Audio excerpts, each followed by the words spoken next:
مقناطیسیت دی مقناطیسی قوت دی پکې چې څنګه یو طاعت کې د ځان پسې نور راخي لکه ګوره مقناطیس دی چې شګو کې کېږدي د ځان ته د اوسپنې غزاري راخي موږ خو به وایو دا شګې دي خو شګې نه که نه د اوسپنې غزاري که نه هغه ځان ته راخي نو سم ډک شي که نه هغه مقناطیس یو درنګ پس ښه ډک شي ولې د په دې شګو کې د مقناطیس ځان نه څه وکتل د اوسپنو غزاري وکتې کوم شی چې دی ځان ته راخي نو څوک چې نیکي وکړي نو د ده مقناطیس د اطرافو نه نیکی راخي د یو ځای نه نیکي راخي د بل ځای نه نیکي راخي د بل ځای نه نیکي راخي دغه شان معصیت هم دی چې یو معصیت وکړي ورپسې نور معصیت راځي په دې کې تجاذب دی مقناطیسیت دی ځان ته نور ګناهونه راخي او دویم نمبر زمونږ د صوفیاو په نیز باندې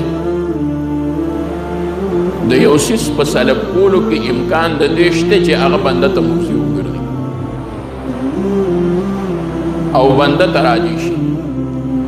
هغه یې وایي چې کله یو شیخ د خپل مورید نه د ګناه د لرې کېدو اراده وکړي چې الله تعالی ترې دا ګناه لرې کړي نو یو دا ده چې توجه ورته وکړي چې دا دې ته الله لرې کړي خو کله یو بیماری او یو معصیت یو اثر داسې وي چې هغه د په دقه توجه نه لرکېږي نو دی څه وکړي دی هغه ځان ته راجع کړي چې وار که ته به ځان ته راښکم بیا به زه لرکم د ځان نه نو دی هغه راښکي نو دی بیا هغه د خپل ځان نه په توجه سره لرې کړي نو د هغه نه هم ختم شي د ده نه هم ختم شي خو که چېرې کله توجه کمزوري شي او دی د هغه نه هغه مرض او هغه معصیت هغه اثر راښکي او په خپل بیا د لرګولو طاقت نه وي او توجه نه وي نو هغه دکې پاتې کېږي بیا هغه دکې بیا پاتې شي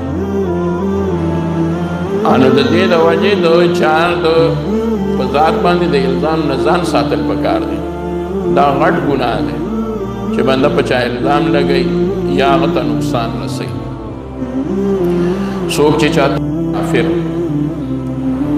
نبی علیہ السلام فرمائی فقط باء بها احدهما نو په دې دواړو کې به دا کفر یو طرف ته ځي یا به هغه سړي ته ځي چې چاته یې ویلی دی یا به هغه سړي ته ورځي چې چا ویلی دی